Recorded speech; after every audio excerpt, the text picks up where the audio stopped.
السلام عليكم ورحمة الله وبركاته، متابعيني الغاليين حبايب قلبي. النهاردة حبايبي هنعمل الطحينة الخام الحلوة الأصلية على أبوها، اللي ضامنين نظافتها وموفرة لنا كتير قوي. هنعملها بإيه؟ بسمسم وسوداني ودقيق. معايا زي ما انتوا شايفين كده ربع كيلو سمسم، ربع كيلو دقيق، ربع كيلو سوداني. أنا بجيب السمسم الأبيض، ودي ربع معلقة ملح وربع معلقة سكر. وبجيب السمسم الأبيض عشان لو جبنا احنا كده كده هنحمصه. لو جبنا المتحمص جاهز وحمصناه تاني عشان لازم نحمصه عشان نخرج منه الرطوبة، فهيتحمص زيادة وممكن يمرر معانا.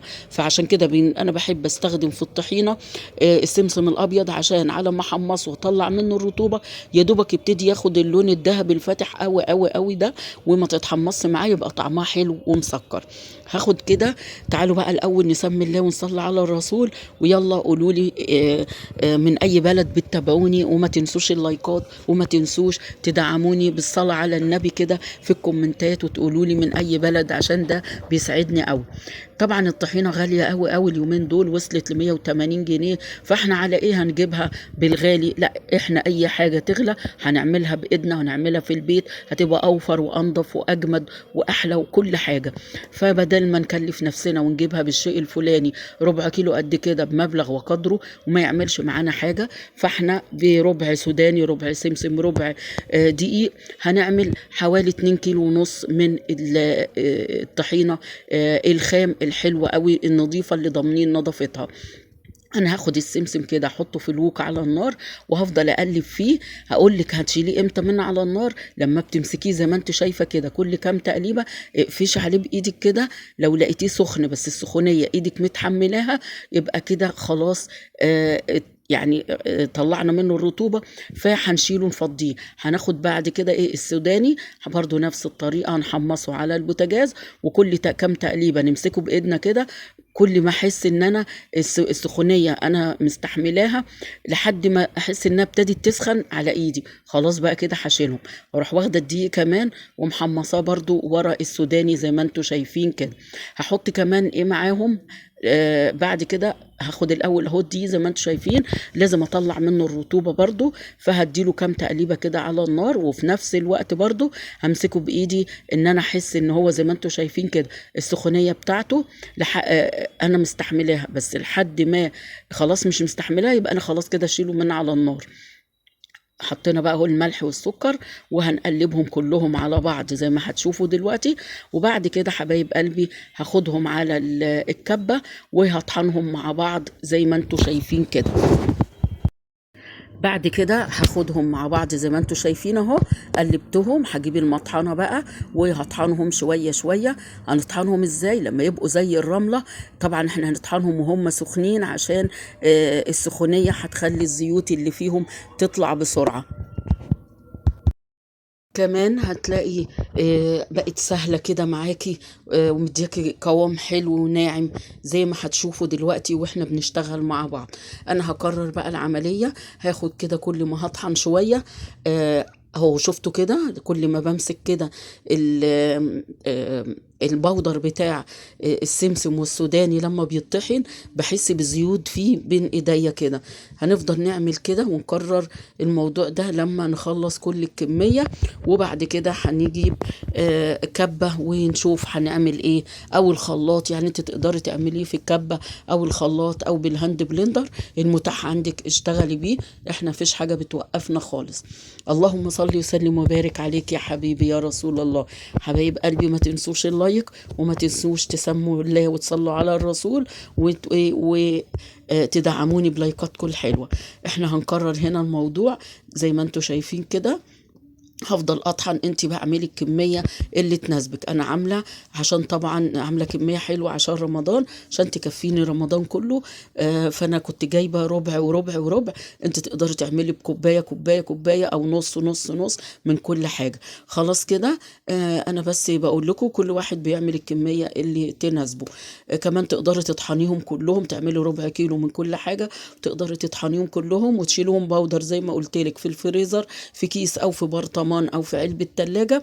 وقت ما تحبي تعملي طحينة بتطلعي البودر وتضربيه في الخلاط مع شوية زيت، خلاص كده في ثواني بقى عندك طحينة خام حلوة، ويعني احسن وانضف من اللي بره، وما خدتش وقت. انا بس بعمل الكميه مره واحده عشان الوقت بس في رمضان. اللهم صل وسلم وبارك عليك يا حبيبي يا رسول الله. بصوا حبايب قلبي، انا جبت كده كبه حطيت فيها شويه زيت، وبعدين نزلت بكام معلقه كده من بودر السمسم والسوداني والدقيق زي ما انتوا شايفين، وخدتهم لفه كده في الكبه. شفتوا القوام عامل ازاي؟ بعد كده هنزل كمان معلقتين وهضرب فيهم. يعني بصي انت اقعدي بقى قرري كده، حطي شوية زيت، شوية من الخليط اللي احنا عاملينه لحد ما توصلي للقوام الطحينة اللي انت عايزاه. انت عايزاها تبقى كتير زودي زيت، بس هتبقى خفيفة. لكن انا بحبها ان هي تبقى تقيلة، عشان كده مش بحط زيت كتير. عايزاها تبقى طحينة خام عشان تكفيني برضو، يعني خام هنفكها في سلطات وكده هتدينا برضو كمية مضاعفة من الكمية دي.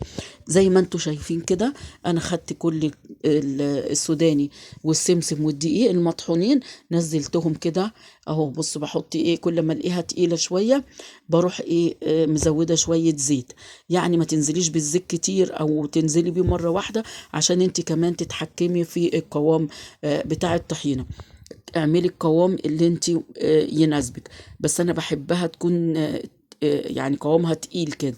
وعلى فكرة كمان هي لما بتقعد بتتقل كده. خلصنا الكمية كلها، هنجيب بقى الميزان وحوزنهم اشوفهم هيطلعوا قد ايه.